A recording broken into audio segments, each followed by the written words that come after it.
बुलेटिनच्या सुरुवातीला बातमी पावसासंदर्भातली। मुंबई पश्चिम उपनगरामध्ये पाऊस झालाय।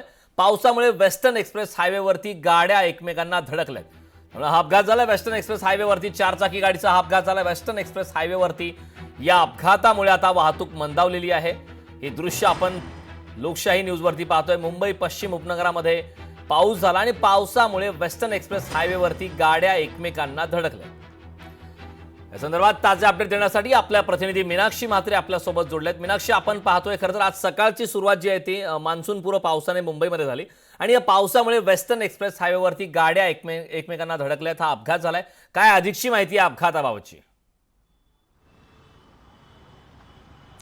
निश्चितच कारण सकाळी जर आपण पाहिलं तर हलका पाऊस हा पश्चिम उपनगरात असेल, दक्षिण मुंबईमध्ये झाला आणि कुठेतरी आपण पाहतोय की वेस्टर्न एक्सप्रेस वरती जे आहेत जो वाकोला ब्रिज आहे तिथे या सगळ्याच पावसाच्या पाण्यामुळे जे आहेत अनेक गाड्या ज्या आहेत टू व्हीलर्स असतील ह्या स्लिप झाल्या होत्या आणि कुठेतरी ही वाहतूक जी आहे ती मंदावली होती। मात्र त्यानंतर आपण पाहिलं तर काही आणखीन गाड्या ज्या आहेत, ज्या चारचाकी आहेत, बस आहेत, या देखील एकमेकांना आदळल्या। एकूण 7 गाड्या ज्या आहेत त्या एकमेकांना आदळल्या होत्या। आता देखील आपण पाहतोय या सगळ्या अपघातानंतर आणि झालेल्या पावसामुळे जे आहे ती या सगळ्याच पश्चिम मार्गावरची रस्ते वाहतूक जी आहे ती मंदावलेली आहे।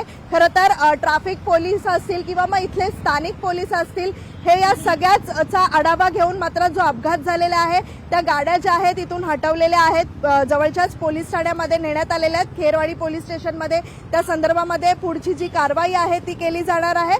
पण सध्या इथे जर आपण पाहिलं तर संपूर्ण आता वाहतूक जी आहे ती मंदावलेली आहे। सकाळी पाऊस झाला आणि रस्त्यावरती ज्या पद्धतीत या पावसाचा पाणी साचला होता त्याचमुळे हा अपघात झाला असल्याचं सांगितलं जात आहे। कोणीही या अपघातामध्ये जखमी झाला नसल्याचं देखील सांगितलं जात आहे। पण जवळपास 7 गाड्या ज्या आहेत त्या एकमेकांना धडकल्या होत्या आणि मोठं नुकसान जे आहे त्या अपघातामध्ये झालेलं पाहायला मिळतंय। करण, नक्कीच मीनाक्षी, खूप खूप धन्यवाद या महत्त्वपूर्ण अशा माहितीसाठी। लोकशाही मराठी ऐका, पहा, जागरूक रहा।